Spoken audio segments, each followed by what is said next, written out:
Ruben Isaac, mimi ni mkaji wa hapa Kisii Town, na nashukuru sana kwa hii mradi ya kupea walemavu hizi wheelchair, na tunashukuru na tunahimiza serikali iendelee na mpango, na kama itawezekana next time wasaidie na zile tricycle zile ambazo zinaweza kutembea kwa lami, zile ziko na miguu tatu.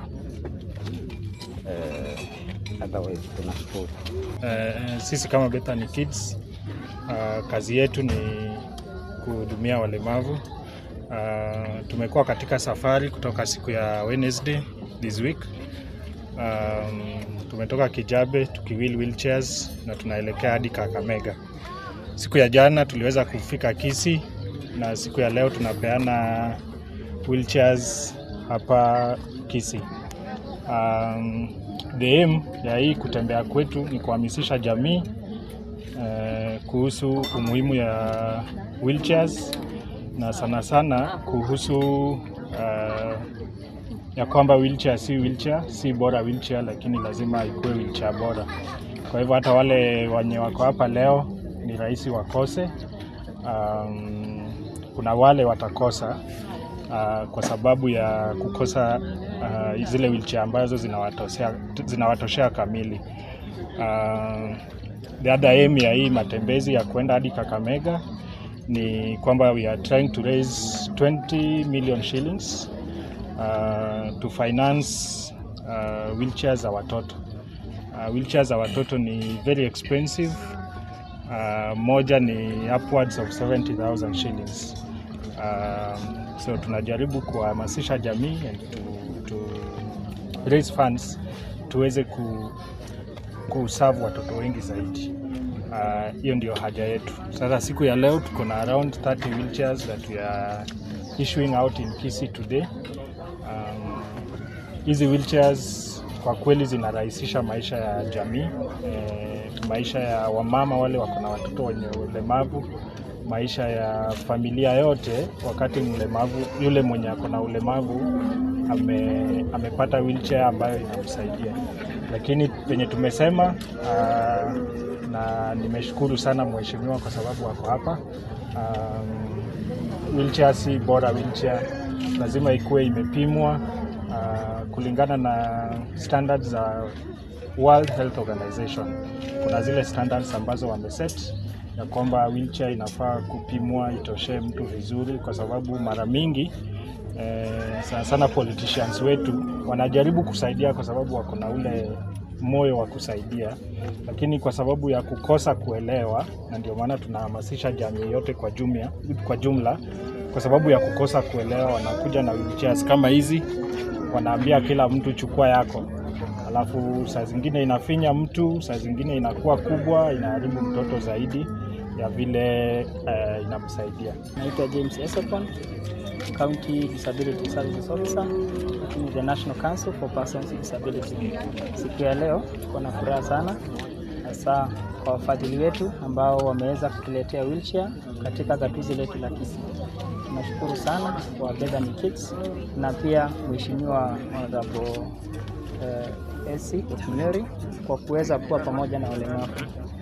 The need ya walemavu hasa katika gatuzi la Kisii, hasa wale ambao wanahitaji wheelchairs ni wengi sana, na tunaomba sana hasa wafadhili katika sehemu tofauti waweze kutufikishia ama kutuletea hizi wheelchairs. Pia National Council for Persons with Disability kila quarter pia inapeana wheelchairs, na bado hatujafikia katika ile kiwango ambayo watu wetu wataweza kupata free mobility, kuweza kuwasaidia kufanya kile ambacho wanaweza kujifanyia wao wenyewe.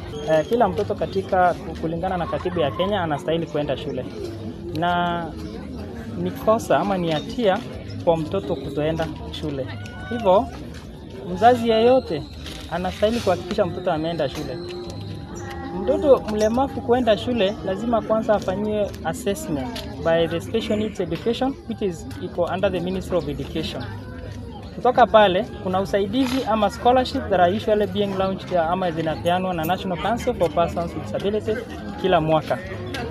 Mtoto akijua ni shule hipi anapelekwa, tunaweza kushikana pamoja tuweze kumwapplyia scholarships depending anaenda kiwango kipi.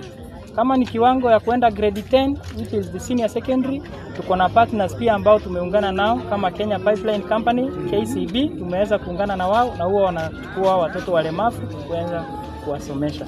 Nyuri Nyaituga kutoka jimbo hili la Kisii, na ningependa kuchukua nafasi hii kuwashukuru Bethany Kids wakishirikiana na National Council for Persons with Disability na mimi kibinafsi kupitia wakfu wa Nyaituga. Niseme karibu Kisii na asante sana kwa kuwafikiria walemavu. Walemavu kwa maisha yao hapa na pale wana changamoto nyingi mno, na wakati mwingine mrengo huu wa kisiasa unaweza kuwa unawasahau. Lakini mimi kama kiongozi anayekuwa mchanga na ambaye anafanya kazi kwa karibu mno na walemavu, ningependa kuwasihi viongozi wengine tuungane mikono ili kuzungumzia masuala ya walemavu. Nilipokuwa nikitangamana na walemavu hapa, wameweza kunijulisha kuwa mpaka sasa wanaitishwa hela kiasi cha shilingi 3,000 za Kenya ili kujiandikisha kama walemavu. Hizo ni hela nyingi mno, ukiangazia kuwa wengi wao hawawezi kutembea, hawana njia ya kujikimu. Hela hizo ni changamoto kubwa wao kuwa nazo. Shida nyingine ambayo wameigusia hapa, wanafaa pengine wakati mwingine msaada kama huu umekuja hapa Kisii na mtu anaishi Nyamarambe, anaishi Misesi, hiyo ni distance kubwa sana wao kufika ili kupata usaidizi. Hata tuna kisa hapa cha mzee ambaye amemleta mlemavu na zaidi ya miaka 6 hajaweza kupata usaidizi kwa sababu kila mara anakuja hapa. Changamoto ni hiyo, na kuna ambao wengi hawakuweza kufika hapa. Kwa hivyo ni wito wangu kuwa tushirikiane na Department ya National Council of Persons with Disability tuweze kuangazia hiyo. Mimi kibinafsi nitaleta hoja pale bungeni ya kuleta masuala hayo ambayo walemavu wa sehemu hii wameweza kuyagusia, na niwajulishe kuwa kuna bunge la kitaifa pia lilipitisha sheria, lakini tuna changamoto kidogo kwa sababu regulations zile hazijaweza kukamilika, na ndio kwa sababu utasikia mlemavu mmoja hapa akisema wao hawana uwezo hata wa kupata vyeti vya mashamba. Ni kwa sababu ya shida kama hizo. Na shida ingine, mgao wa fedha ambazo zinaenda kwenye National Council of Persons with Disability, mgao huo ni kidogo, na ningeomba kuwa serikali iweze kuongeza mgao ambao unaenda katika hiyo department ili walemavu waweze kufikiwa. Kuna ile cash transfer ambayo inaenda kwa walemavu. Wengi wao hapa hawapati fedha hizo. Na mumeyasikia hapa jinsi kila mtu anatoa maoni yake. Hivyo ni ombi langu kuwa serikali na vitengo mbalimbali ambavyo vinahusika vitaweza kuangazia masuala haya, na mimi kibinafsi masuala haya nitayafikisha bungeni ili katika kutia juhudi zaidi za kuwawakilisha walemavu hawa ambao ni ndugu, kaka na marafiki zetu. Na nikimalizia niweze kuomba jamii iwaonyeshe upendo. Walemavu si watu tofauti kama sisi. Hata wao wangependa kujitegemea, waweze kujikimu, waende shule, wafanye biashara, mambo tofauti tofauti. Na ndio kwa sababu mara nyingi mimi ukiniona huwa ninawatembelea. Hivi majuzi nimempeleka mlemavu katika shule ya Keroka Technical Training Institute. Msichana ambaye atembei lakini ana hamu ya kusoma. Hizo ndizo juhudi tunataka kuendelea kusisitiza katika jamii ili na wao wasome, wajikimu. Huko si kila mara waonekane kama mzigo. Tukiwafika karibu, tuwasaidie katika njia hizo ambazo nimetaja, tutakuwa tunachangia pakubwa mno katika taifa kuendelea na jimbo hili letu la Kisii. Asanteni sana.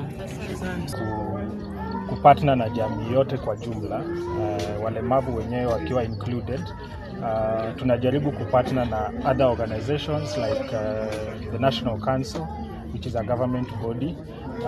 The need is so huge kwa sababu the need for wheelchairs hapa Kenya ni around 200,000 kila mwaka. Wale ambao wanazaliwa na wale wanapata ulemavu kwa kupata ajali na kwa njia zingine na ugonjwa na vitu zingine ni around 200,000 kila mwaka. Na serikali inaweza kupeana, kama last year waliweza kupeana 4,700. Kwa hivyo tunaona ya kwamba kuna upungufu ya 190,000 wheelchairs. Kwa hivyo tuna partner mpaka na serikali, National Council for Persons with Disabilities. We partner with other organizations like CBM. So katika hii safari kuna partners wengi ambao wamekuja kutusaidia, kwa sababu pia ni gharama kubwa ya kwamba tuko na 6 athletes ambao ni Olympians wenye wanawili hizo wheelchairs kutoka Kijabe hadi Kakamega. Ni gharama kubwa kupata mahali wanalala, lazima wakule njiani. Kuna gharama zingine mingi, lazima